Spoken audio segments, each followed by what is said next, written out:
নমস্কার দর্শকবিন্দু, কৃষক বন্ধু প্রকল্প নিয়ে সবথেকে খুশির খবর, যেটা পশ্চিমবঙ্গ সরকার কৃষকদের জন্য পশ্চিমবঙ্গ সরকারের তরফ থেকে চালু করা হয়েছে এই কৃষক বন্ধু প্রকল্প।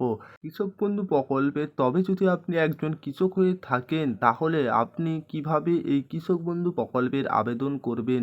আর এই কৃষক বন্ধু প্রকল্পের যেটা আর্থিক সহায়তা দেওয়া হয় কৃষকদের 10,000 টাকা করে। আপনি যদি না এই কৃষক বন্ধু প্রকল্পের এখন পর্যন্ত নাম নথিভুক্ত করে থাকেন, অবশ্যই আবারও কৃষক বন্ধু প্রকল্পে নতুন করে আবেদন করুন। কিভাবে আবেদন করবেন, কি কি ডকুমেন্টস লাগবে, কৃষক বন্ধু প্রকল্পের কিভাবে আবেদন করবেন, নতুন করে আবেদন পদ্ধতিটা, আর কৃষক বন্ধু প্রকল্পে যে আবেদন করবেন, আবেদন করতে কি কি আপনাদেরকে কাগজপত্র দিতে হবে, কিভাবে ফর্ম ফিল আপ করবেন, কোথায় ফর্ম পূরণ করবেন, সমস্ত কিছু এই কৃষক বন্ধু প্রকল্পের তথ্য আপনারা জানতে পেরে যাবেন। আপনি যদি একজন কৃষক হয়ে থাকেন, এখন পর্যন্ত এই কৃষক বন্ধু প্রকল্পের নাম নথিভুক্ত না থাকে, অবশ্যই কৃষক বন্ধু প্রকল্পের নাম নথিভুক্ত করে নিন। কৃষক বন্ধুর কীভাবে আবেদন করবেন, কী কী ডকুমেন্টস লাগবে, সমস্ত বিস্তারিত আলোচনা করবো আমরা। শেষ পর্যন্ত দেখতে থাকবেন, উপকারে আসবে।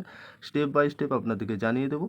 আপনারা যদি আমাদের চ্যানেলে প্রথমবার এসে থাকেন, চ্যানেলটিকে সাবস্ক্রাইব করে অল নোটিফিকেশন অন করে রাখবেন। পশ্চিমবঙ্গ সরকার এই কৃষক বন্ধু প্রকল্পের মাধ্যমে রাজ্যের কৃষকদের সর্বনিম্ন বছরে 4,000 টাকা দিয়ে থাকেন এবং সর্বোচ্চ বছরে 10,000 টাকা দিয়ে থাকেন। তবে পশ্চিমবঙ্গ সরকার এই টাকা এই সঙ্গে কৃষকদের অ্যাকাউন্টে দিয়ে থাকেন না। বছরে 2টি কিস্তির মাধ্যমে রাজ্য সরকার 4,000 বা 10,000 টাকা কৃষকদের ব্যাংক অ্যাকাউন্টে পাঠিয়ে থাকেন। প্রত্যেকটা কৃষক এই কৃষক বন্ধু প্রকল্প থেকে পাবেন টাকা।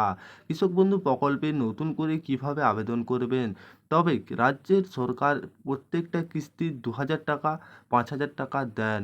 এবার যদি আপনি একজন কৃষক হয়ে থাকেন, তাহলে আপনি কিভাবে এই কৃষক বন্ধু প্রকল্পের নতুন সুবিধা নেবেন। দেখুন, এই প্রকল্পের আবেদন আপনার দুইভাবে করতে হবে। একরকম হচ্ছে দুয়ারে সরকার ক্যাম্পে গিয়ে, আর দ্বিতীয় নম্বর হচ্ছে ব্লক অফিসে গিয়ে আপনারা এই কৃষক বন্ধু প্রকল্পের জন্য আবেদন জানাতে পারবেন। নতুন করে কৃষক বন্ধু প্রকল্পের আবেদন পদ্ধতিটা কিভাবে আবেদন করবেন, এই কৃষক বন্ধু প্রকল্পের জন্য আবেদন করতে চাইলে আপনি প্রথমে দুয়ারে সরকার বা ব্লক অফিসে চলে যাবেন। এরপর সেখান থেকে সেই প্রকল্পের আবেদন করার একটি ফর্ম নিয়ে নেবেন। এরপর ফর্মটি আপনার একদম ঠিকভাবে ফিল আপ করবেন। দেখবেন যেন ফর্ম ফিল আপ কোনো ভুল না হয়। ভুল হলে টাকা ভুল জায়গায় যাবেন। আর আপনি যে ফর্মটা ফিল আপ করবেন, সমস্ত ডকুমেন্টস চাই, যেই সমস্ত কাগজপত্রে আপনি কী কী ডকুমেন্টস লাগবে: Aadhaar card, voter card, mobile number, bank account record, যে জমির রেকর্ড দিবেন অর্থাৎ দলিল, আর আপনার দিকে দিতে হবে আবেদনের ফর্ম। এই সমস্ত ডকুমেন্টসগুলো আপনাদের এই ফর্মটির সঙ্গে জমা করতে হবে, আর ফর্মটি ঠিকঠাকভাবে ফিল আপ করতে হবে। এই সমস্ত ডকুমেন্টস, তবে মনে রাখবেন আবেদন করার পরে যে কিস্তি দেওয়া হবে সেই কিস্তির টাকা পেয়ে যাবেন আবেদনের পরের থেকেই। কিন্তু টাকা দেবার আগে সমস্ত কিছু ঠিকঠাক আছে কিনা দেখে নেবেন। আর সেটা দেখার জন্য কৃষক বন্ধু প্রকল্পের স্ট্যাটাস চেক করবেন। কিভাবে স্ট্যাটাস চেক করবেন, কৃষক বন্ধু প্রকল্পের নতুন করে আবেদন, এই ছিল আপডেট আপাতত, যেটা কৃষক বন্ধু প্রকল্পের নাম নথিভুক্ত এক্ষুনি করে নিন।